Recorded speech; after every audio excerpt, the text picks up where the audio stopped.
हल्की हल्की हवा चल रही थी और समुद्र बिल्कुल शांत दिखाई दे रहा था। गांव के मछुआरे हमेशा की तरह अपनी नाव लेकर समुद्र की ओर निकल पड़े। नाव आगे बढ़ रही थी और सबके चेहरे पर उम्मीद थी। थोड़ी देर बाद नाव समुद्र के बीच पहुंचती है। आज तो जाल भर भर के मछलियां मिलेंगी। आज का दिन अच्छा लग रहा है। यही सही जगह है, जाल डालो। जाल समुद्र में फेंका जाता है। पानी में हल्की हलचल होती है।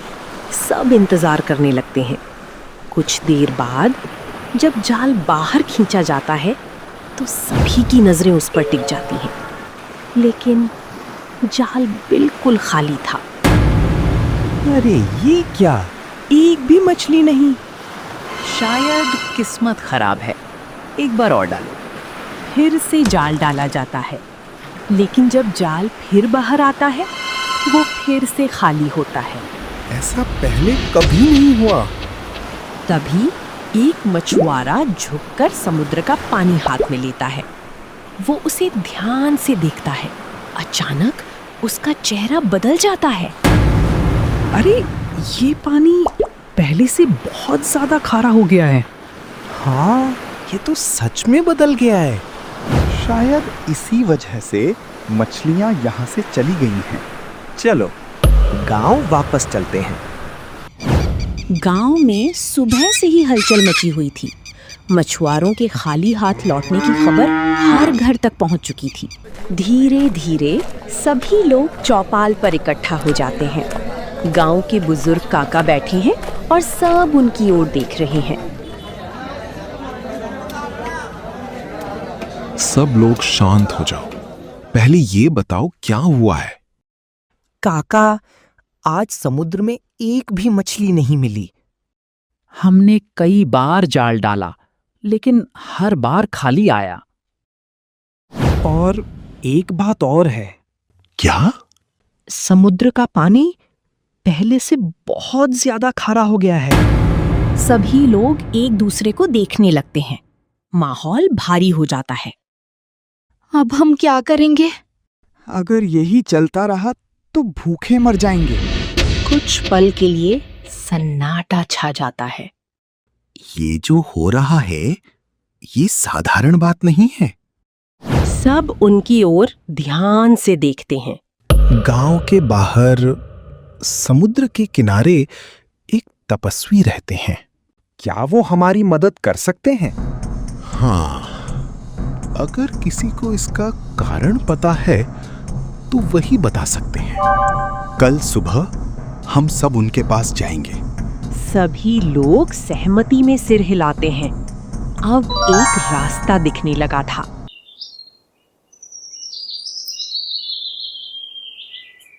सुबह होते ही गांव के लोग एक साथ समुद्र के किनारे पहुंचते हैं। वहां एक पेड़ के नीचे तपस्वी शांत होकर ध्यान में बैठे होते हैं। प्रणाम महाराज, हमें आपकी मदद चाहिए। तपस्वी धीरे से आंखें खोलते हैं। क्या समस्या है? समुद्र में मछलियां मिलना बंद हो गई हैं और पानी भी अचानक बहुत खारा हो गया है। तपस्वी कुछ पल चुप रहते हैं, फिर आंखें बंद कर लेते हैं। तपस्वी गहरे ध्यान में चले जाते हैं।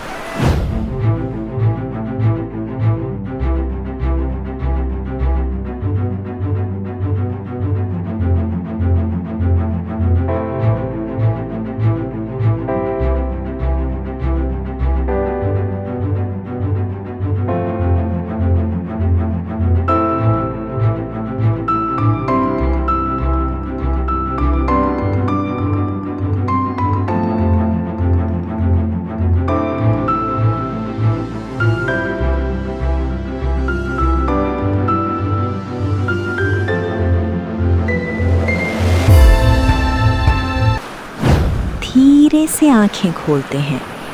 कुछ महीने पहले यहाँ लालच हुआ था। सब लोग चौंक जाते हैं। लालच? एक आदमी अपनी पत्नी के साथ जादुई चक्की चुरा कर ले जा रहा था, लेकिन समुद्र ने उसे अपने अंदर समा लिया। वही चक्की अब भी समुद्र के अंदर है और लगातार नमक निकाल रही है, और मछलियां भी इसीलिए गायब हो गईं। तो इसी वजह से पानी खारा हो गया। ये सब उस जादुई चक्की की वजह से हो रहा है। और वही चक्की अब भी समुद्र के अंदर है। तभी रमेश चुप खड़ा सब कुछ सुन रहा होता है। उसे याद आता है वही जादुई चक्की जो उसके पास थी। ये तो मेरी चक्की थी। सब लोग उसकी तरफ देखने लगते हैं।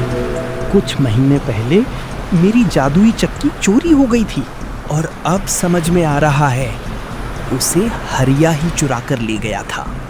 उसके लालच की सजा अब पूरा गांव भुगत रहा है। उस जादुई चक्की को रोके बिना ये समस्या खत्म नहीं होगी।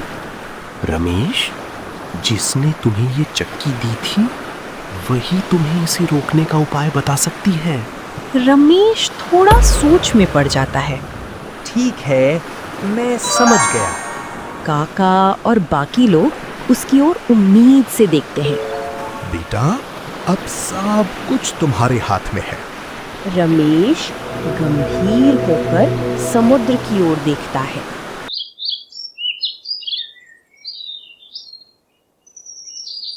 सुबह का समय।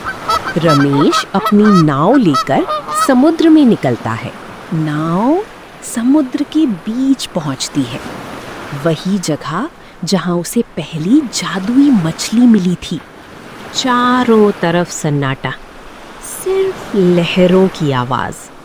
ओ जादुई मछली, मुझे तुम्हारी मदद चाहिए। कुछ पल तक कुछ नहीं होता। रमेश फिर से पुकारता है, जादुई मछली, कृपया सामने आओ। जादुई मछली पानी से बाहर आती है। रमेश, तुमने मुझे क्यों बुलाया है? मुझे आपकी मदद चाहिए। मेरी जादुई चक्की समुद्र के अंदर है और वो रुक नहीं रही।